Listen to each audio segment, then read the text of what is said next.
Can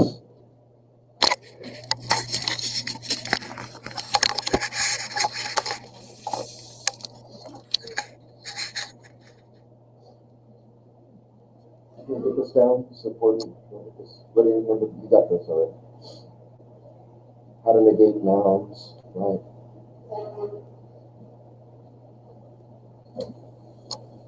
It'll come in handy later when we're reading Nietzsche in the original language, I promise you. It's very negative philosophy.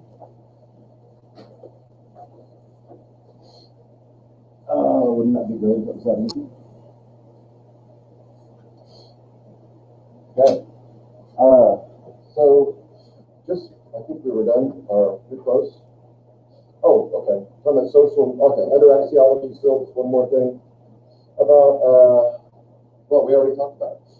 Social political philosophy, yeah, what kind of government works best, what kind of society works best, what kind of,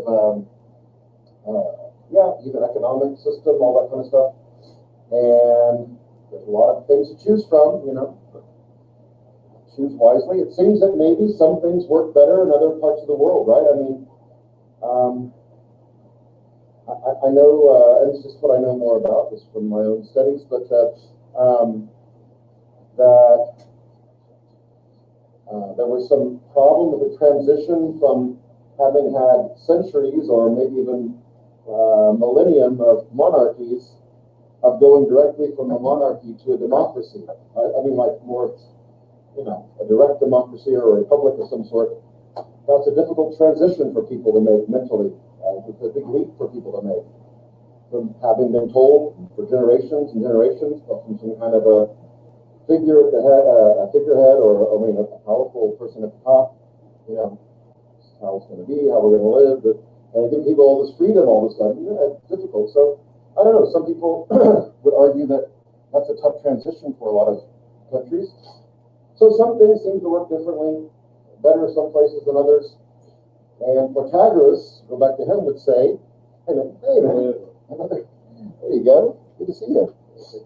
You don't see me one time. I'm sorry, just have a seat there for now. We'll look it up. I do have a seat for you, but so Protagoras would say, let that place decide what they want. Let that country, that city state in his world, let them decide what works best for them, because they're there and they know better. All right. Let me see. Well, let's, if you're taking notes, just make a line in your notes right here, and I'm going to change gears. So we're done talking about metaphysics and epistemology, and we'll still mention those things, but let's actually get into some real people, or at least start talking about them. The first, recognize that Western philosophers are a group of people called the Pre-Socratics.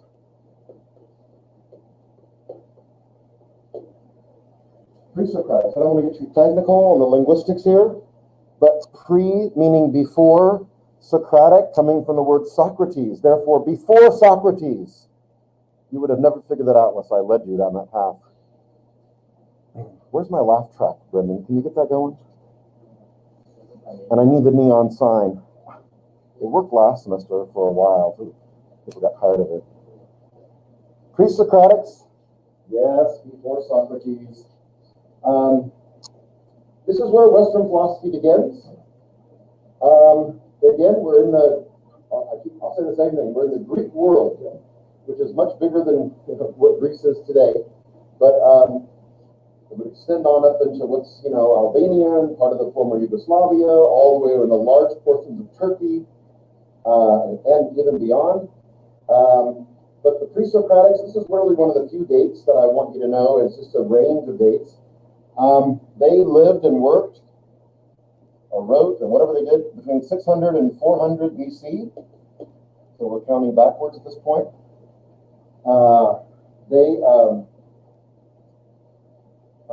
They were not, also like the Sophists. The Sophists come later. The Sophists are with Socrates. They're contemporaries.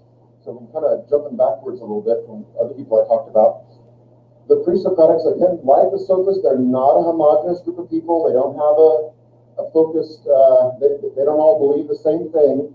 They're not part of a singular school of thinking or school of philosophy, although within it there might be some different groups that have some similar ideas, but there are things that make them similar too, and I'll talk about that. The world that they have grown up in, before there was this philosophical thinking, was really an extremely theocentric world. What does that mean, theocentric? The society, the world they know is what's theocentric.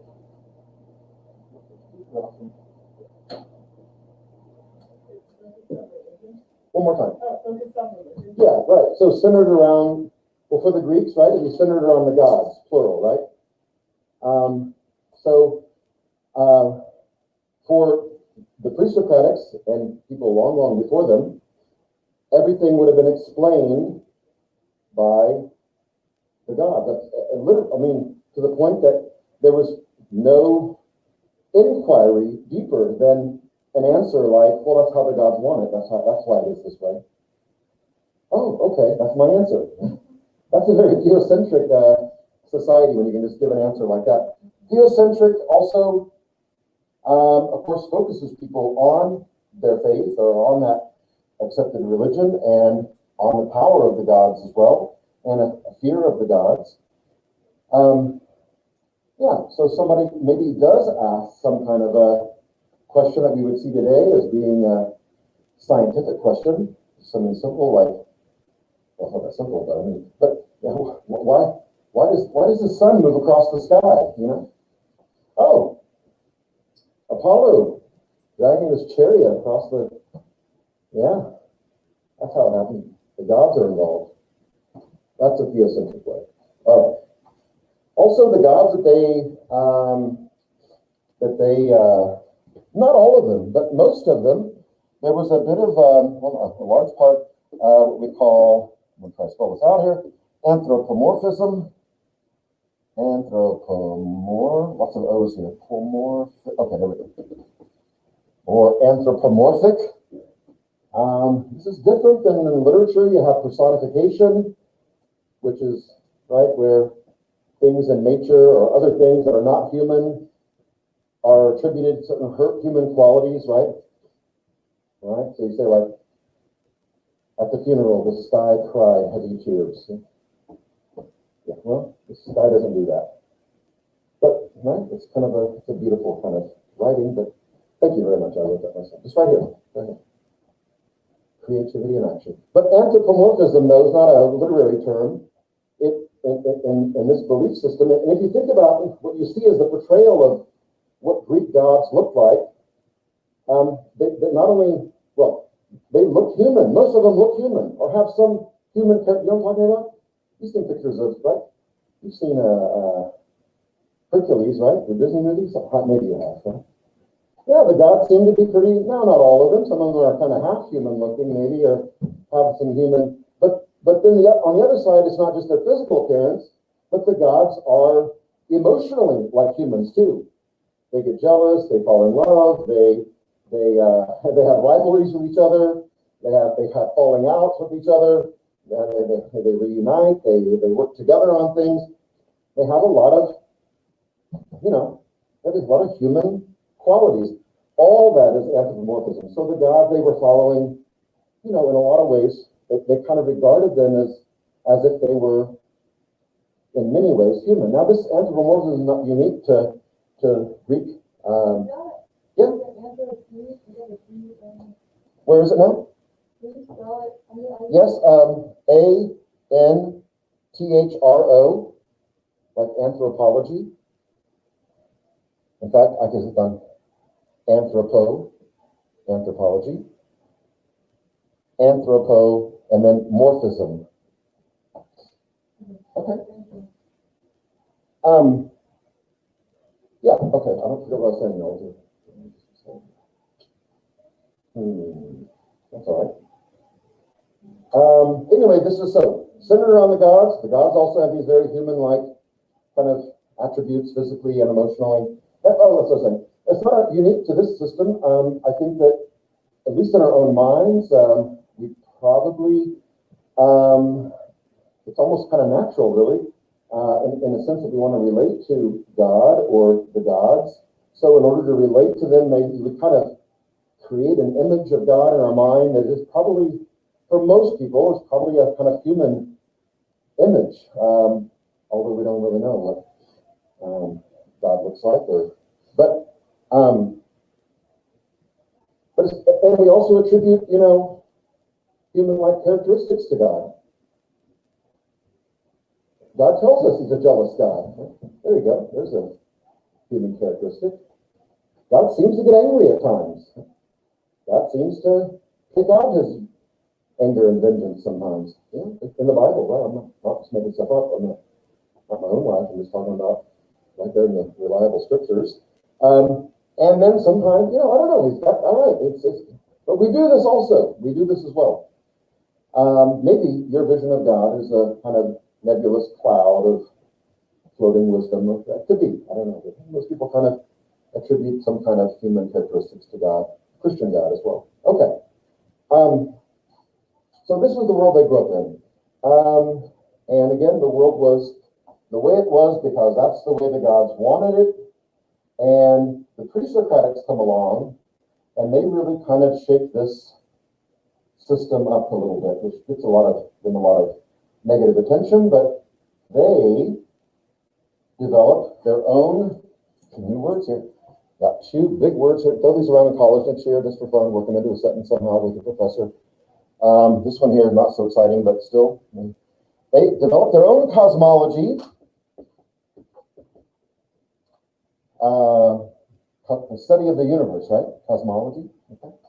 I saw a school of cosmology over kind of further east in Tulsa, but like like the School of Metaphysics. I saw school, but on the outside they would have like pictures of people like getting their fingernails done, like a sign, and their hair, and I'm not sure really how that has to do with the universe, but yeah. Maybe a field trip we could go get free haircuts and get a mani-pedi, right? Foot massage and all that good stuff. Get our eyebrows waxed and talk about the universe. I'm sure that's what they're doing over there. Right. Anyway, School of Cosmology, or thinking about it, that tries, or this is basically their cosmology, especially for these first few people, is to explain the world's natural phenomena with other natural phenomena. So they're going to move the gods out of the discussion. It's not good enough anymore to say the world is the way it is because that's the way the gods want it to be. But rather, why does the sun move across the sky? And don't tell me about Apollo. I want to know I want to explain it with natural phenomena. Okay. So what we have in the pre-Socratics, they are philosophers in a way, and please write this down or just remember it, is that they're really much more, most of them are a lot more like primitive scientists in a way, that are saying, yeah, I'm not saying I don't believe in the gods, but what's really behind, what's behind these things that go on in the universe? Change of seasons, change of night to day, and I think and why the sun rises and sets. Let's explain that with natural phenomena. Let's bring the gods into the discussion. This doesn't make them atheists. I don't know that any of them were atheists. Any more than a scientist today who can explain things scientifically couldn't still be a Christian or a person of faith or whatever faith. It doesn't take that out of the equation, but they're trying to explain things in a natural way. So this cosmology is called, it's called naturalism actually, because of their desire for a natural explanation. Okay, we'll get into the first of those in a minute, but let me ask you a quick question here. Why does all this begin in Greece? What's so special about Greece? Like, why is all this philosophical inquiry and stepping outside the box, really, this is what makes them philosophers in a way, is they step outside the norms and say, I understand what you're saying about Apollo, but let's talk about the sun. Yeah, why Greece? Why not some other place? Well, like in the world, we see ideologies develop like every so often because someone gets tired of the same thing over and over again. Okay. All right. So they're probably just a part of that where they want to see change. They want answers to their questions. Okay. Okay. So that maybe was going on in Greece at the time. That's what you're saying? Yeah. Yeah. Okay. Maybe so. What else? What about this part of the world? Let me just say that there were a couple of other pretty developed, I mean, intellectually developed parts, not too far away from Greece. You have Egypt, which was pretty well advanced in a lot of ways, with mathematics and astronomy, and also Judea was also another place that there was a lot going on intellectually. So why not there and why Greece? Go ahead, Rhea, second. Oh, I was going to say they have like a better quality of life in Greece. Like at times it's true. They did. That's true. That's true. Can you think? I don't know if you know about it, but what in particular? I don't really know them completely. Okay. They've been around for long enough. They've been around, yeah. Yeah. They existed this long. Clean water. Clean water. Lots of water. Yeah, you're actually right. There was a economic quality of life for sure. People were right. If you owned land, if you had property and things were good for the people that had, and of course they hire people, like how things work, right? Things, people have money, they just hoard it, they try to invest it and they try to, and they employ other people so economically things were good. There was also, and this is, worth mentioning, there was also slavery too, and I'm not, you guys know that I'm not in favor of slavery, but if you have people that a large group of people who are working, doing all the heavy lifting, and you own them physically, which is a horrible idea, but economically that does move things forward, as horrible as it is. Okay, that's something. So, but that's maybe how good things were. Of course, slavery wasn't, as frowned upon in the world back then, was it? Not a lot of abolitionists back then, right? Did you know, Peyton, in the whole New Testament, that there's not one thing negative said about slavery? That's concerning. Well, it is concerning, isn't it? Like, it seems like it would have been just like, because slavery was in the Roman Empire was really prevalent. In fact, Paul tells slave owners how to treat their slaves. Yeah? I don't know. It's kind of, I'm just putting it out there. I'm just saying, I think we should have a stronger statement from the scripture. Maybe we can dig a little deeper. Go back in those Dead Sea Scroll caves and find something else. That needs to be right up front in the creed or something, doesn't it? We don't believe. Well, we don't believe in, right? I believe, and I don't believe in. That would be one of the first things. And anyway, this, of course, was one of the things the South was concerned about before the Civil War, and during the Civil War, was how would it impact their part of the country economically. That then all of a sudden these people were, have to be paid now. You don't just buy them; you have to pay for them as they work. That would be an economic upheaval for that. Anyway, so that's going on too. Yeah. Why are they so economically? Why was Greece so economically successful? I don't know how much this you're learning.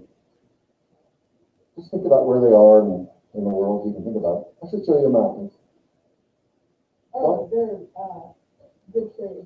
Yes. Yeah, they're right by it. Right. Right by the countries I mentioned, like Judea and Egypt. North Africa is right there. Right. I missed most of ancient history last year. I had a second semester. Yeah. So tell me, anything else about that? I mean, it's literally a peninsula. Right, and geographically, and it's I think on three sides. If you kind of thought of it as landmass. Oh, it's more islands than, but a landmass. If you can make, it's a peninsula, right? So so in order to come from east to west or west to east, you got to pass by Greece, and so you got to think that they would have also done business there. And there's all sorts of people coming in, like, here. There you go. You got people coming into the port. But ports, plural, I mean, you have ports all up and down the coast of east and west, and Athens is more in the southern part of the main peninsula of Greece, and you got people coming in, and maybe they stay, right? Maybe they hang around for a while. Maybe they have discussions with people. Maybe they even marry a sweet big girl, right? You know, they fall in love with somebody, and they just get married, and they stay, or they take her with them, or I don't know. But in some way, these new ideas are coming in through the economic success that they have, and it's a lot of that's due to kind of where they're situated geographically. So you think about, I don't know if you can imagine in your mind this map of Europe. You got Italy over here, you got Turkey on this side, so you kind of gateway to the west, gateway to the east, and there's Greece right there in the middle. So yeah, have a lot of interaction with people from different cultures and ideas, and that all kind of being injected into the daily discourse. Good. Anything else you can think about? I mean, you can grow a lot of stuff there. Yes. They love olives, you know. Yeah. Olives. Yeah, lots of fruit and things that grow there. It's warm. I don't know, 10 months out of the year. Their tourist season is actually really lengthy there. Even today. I mean today. And if you go to a supermarket in France or Germany or Scandinavia, there's a good chance that the fruit that you buy is from Greece. It's not, I mean, a decent chance. They do a lot of that there. The climate's good. One other thing that you may not be aware of that certainly helps Greece along with this, with being the cradle not only of democracy but also Western philosophy, is and the thing that sets them apart from the other places I mentioned, from Egypt and Judea, is that Greece did not have, although they were deep into their faith, they did not have like an ecclesial or church, I'll say ecclesial group of censors who went around and heard people speak and then reported those people to the authorities because what they're saying is blasphemous against the church, and then they'd have them, warned or killed or taken to jail. There wasn't that. Greece didn't have that. You were able to say things like this. You were able to say, yeah, I know about the gods, but let's talk about the natural world. It was legal. It was kind of a freedom of speech in a sense in this area where you were able to, without any fear of repercussion from the authorities, from the government or from the church, you were able to express yourself in that area and know. But in Egypt and Judea, there would have been people who were listening, people who would report you, people who would say, you can't say that, and if you say it again, we're going to, all right. So there was that kind of censorship, I should say, in other places that were more developed, although they still had developed quite a bit. Let's see here. Yeah, okay. Well, you give me some good ideas, and that one I threw in, that's an important one too, that people were able to freely kind of talk about such ideas. Not only related to theocentrism or moving away from theocentrism, but any other ideas that didn't quite sync with perhaps the thinking of the prevalent thinking of the day, at least. All right. Well, the birthplace of this philosophy is in a town called Miletus, which is today not part of Greece. Today it's near Ephesus, if you read the Bible, where the Ephesians lived. But it's on the coast. Today is Turkey, so Asia Minor, I guess.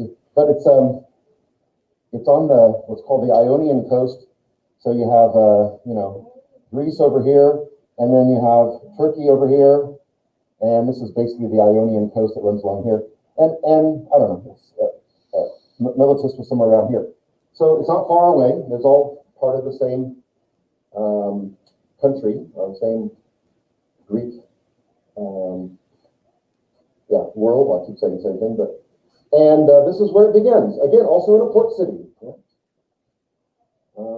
Athens has this boom as well, but again, I think there's some importance, as Peyton said, to the fact that you're in a place where there's a lot of trade going on, a lot of commerce going on, a lot of people coming from other places. And in Berlin, there's this museum there called the Pergamon. I think it's the Pergamon Museum. And they have don't ever ask any Germans, like, about museum stuff. Don't ever ask them, like, where'd you guys get that from? How'd you guys acquire that? Because you're going to get a look like this, like, you know. How'd you get the gate to Miletus? They have the whole thing. They built a museum. They can house it. You know, it's this gigantic, very impressive. It's meant to be that way, right? Like, they want people to pull their ship in there and be like, dang, these people are, this is pretty impressive. Like, well, we better put our hundreds on the outside of our roll, you know, put the ones on the inside. Right? Put on your best toga. We got to look sharp here. No, they just acquire stuff. Stuff just falls in their lap. Anyway, all right. So Miletus is where this starts, and we have what's referred to. There's three people we're going to talk about, and they are. I'm going to put it up inside here.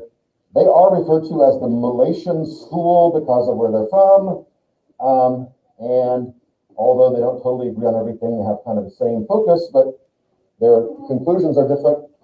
So being from Miletus, the Milesian School, they are seeking, like we said, a natural explanation to the natural world, or natural explanations plural. They also believed that the world could be reduced to a single element.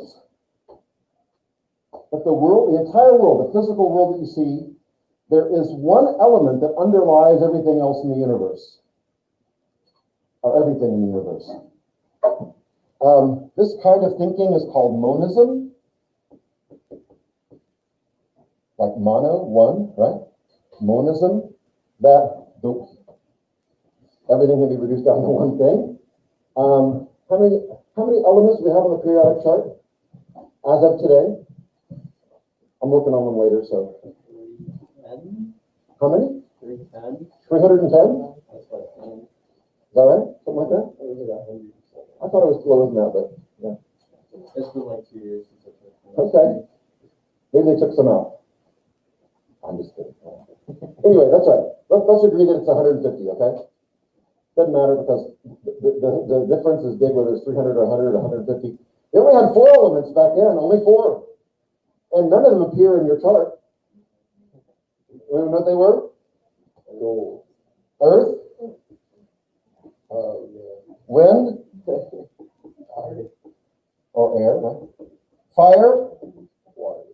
Also a really good group, by the way. I mean, are you kidding me? September? I mean, that's one of the best songs ever written and performed. Before we leave today, I'll make you a believer about this. I mean, it's just pretty amazing. The thing is, I played it one time maybe last semester, or maybe last fall when we were on, online school. And as soon as the video uploaded to YouTube, my video of the class, it got taken down, like the Earth, Wind, and Fire Estate, I was like, take that down, that's our song. I was like, oh. Earth, Wind, Fire, what else was there? There was actually a 4th member who left the group. No, out of the 4 elements. Water, yes, water. It's like Crosby, Stills, and Nash. Crosby, Stills, Nash, and Young kind of came and went. But anyway, Earth, Wind, Fire, and water. None of these appear on the periodic chart of elements, I don't think. You can tell me they do. So they only had a few to choose from. And they each had their own ideas about, what the world was reducible to. And the author who wrote the textbook, the bigger textbook, in another book that he wrote, he calls this the ultimate stuff of the universe. Stuff is a great word, isn't it? Catch all. Stuff, by the way, Lydia can tell you. Sorry, Lydia. You haven't been around. I had so much to say. to you. Stuff comes from the German word Stoff with an O, which means material. So that makes sense, right? Stuff. It's funny how. All right. But so it's a good word. Stuff is just fine. Before we jump into this, the next person, let me ask you this though. So they're trying to reduce the world to a single thing, stuff. We wouldn't call these elements like chemistry type elements, but is this idea of monism, of reducing the world to its basic stuff, is that just a bizarre idea today scientifically? Is that just out there? Like, what do you guys live here? You think it's kind of out there? Okay, I mean, yeah, okay. Reduce everything to one thing. Yeah, like everything physical, there's this one thing that underlies everything physical in the world, and we need to just find what it is. Beyond earth, wind, fire, and water, but I don't think it's that crazy. why is it not crazy? Because I think that's what the whole microbiology is. Okay, Finding the one thing that makes up everything else. okay. And how far have we gotten on that? Higgs bosons, quarks or something. Quark, okay. What would have happened before quark though? What was atoms, right? Okay. Heard about string theory, right? Yeah. That goes beyond quark, I believe. I think that's the next. Yeah, I think this is just a theory. Definitely, yeah. So we did have atoms. We agree, the world agrees that's scientifically okay. So we tried to reduce it to atoms, right? And then there was this quark, and then now there's this other theory. And if the string theory pans out, it's just kind of never ending, right? Like, what does the next guy ask? What's all that string made up of? What underlies the string of the string theory? Just like somebody asked, what underlies the atoms? And quark, okay. And then it's just one more. So I don't think that it's that weird. Like, I think we're still doing this. I think scientists are still like, I know, they're still, would this be under biology or physics, or what would this be called? Chemistry? Like string theory? All that, what field does that fall? Physics. Theoretical physics, yeah. Okay. I mean, I'm sure there's biology involved, but yeah. Good. Yeah, cells, okay, this is all the things that the Greeks didn't know about. I mean, they didn't know about all that.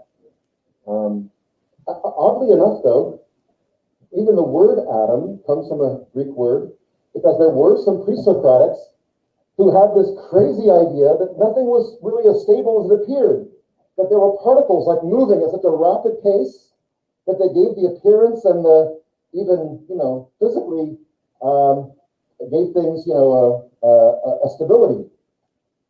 Like, wow, these guys, they were onto something. I mean, they were really, and they called them the atomists, by the way, because they called these things that circulated around atoms.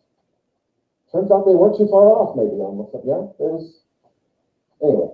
So, I don't know. I think we're still kind of after this thing, not the whole scientific world, but people who are into that kind of thing. Okay, so that's what we're, the first guy here of the pre-Socratics is, his name is Thales of Miletus.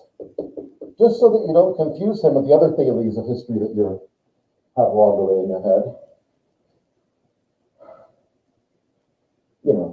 Thales of Boston.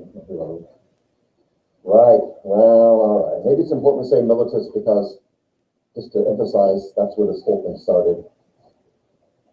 I'll start just a little bit here. Thales, a monist also, believed it's either earth, wind, fire, or water. It's got to be one of these things. So, he observes the world. They didn't have telescopes or microscopes or any type of fancy equipment like even we have in our own lab here at Pasha. All you have as this primitive scientific kind of person now is just your power of observation, which observation is still part of scientific method, right? You watch things happen, you take notes on what kind of reactions you get. That's all part of observation. That's good stuff, but that's all they had. So he's watching, well, first of all, he acknowledges that there's obviously change in the world, that things are changing. But while there's change, there must be something that's constant, though. That something underlies that change. That's still there, no matter what forms it takes on. It must still, in fact, be that one thing. One of these four things must still be there in that change that's obvious. So he's observing these cows in a field. It's kind of fun, but he's watching the cows and he sees them eating grass all day. They don't eat anything else, just grass. All day long, all the time. And out the other end, among other things, right, comes milk. Grass goes in, milk comes out. Grass? Grass is not connected to milk, but maybe somehow it is. There must be something that underlies these things between grass and milk. So after observing this, and some other, I'll give you one other thing he said too, he concludes that the thing that underlies change in the universe, the thing that's constant, the ultimate stuff of the universe is water. Water. Well, don't judge the guy. He didn't have anything. He's got a free time on his hands. Thales says, I'll find this quote here. Here we go. From his observation, not just cows, but also he's looking at, he says, rivers, it appears to him, turn into deltas. So all of a sudden land appears after a river moves long enough.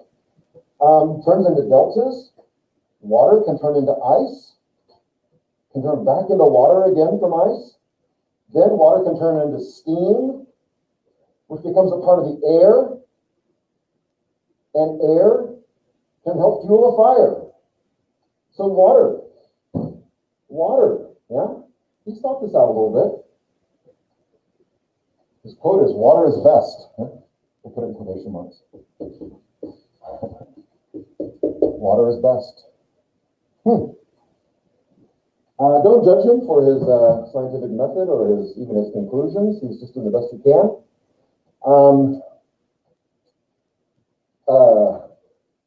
I'll just take the second to say before I'll stop, is that where do we know about these people from? Because where do we get these quotes from, water is best? Thales didn't write anything down as far as we know, or at least it exists today. How do we know that he said something like that? Or the rivers turn into deltas and deltas? Yes, there are certain people who helped us. Yes. Wasn't it passed down all the way? It was? Right, until it was actually eventually written down. It was eventually written down, but not but it wasn't directly from it was. I don't know if they had any writings at all. No one knows that for sure. But it might have been passed down orally then, like oral tradition. But the people that we know about the pre-Socratics from are from Aristotle and Plato, because they quote them. So maybe there was something they were looking at, they were quoting from. Maybe there was a written, or maybe other people had written about the pre-Socratics, and they were, or maybe they had heard about it only from oral tradition, right? So it's really there's really not a whole lot known about them, especially in a whole lot of areas, but also, how this came, because we're still talking here about, Thales would have been a few hundred years before Plato's around at all. So, yeah, he had to hear about somehow. So maybe there were writings. But anyway, we have these quotes, and a lot of them have quotes. There are a couple that did write things down that still are around, that survived, but most of them didn't write things down, at least as far as we know they didn't. So there's no proof of it. And where Aristotle, especially Aristotle's a big source, where he's pulling from, he never tells us, which makes people scholars think that it's oral tradition that's been passed down. It's something that people would have been taught growing up. These things would have come from these people. Of course, they wouldn't have been called the pre-Socratics back then. I don't know what they were called then. But. Good. So water. Okay. Well, we're almost done, right? It's almost 5 o'clock.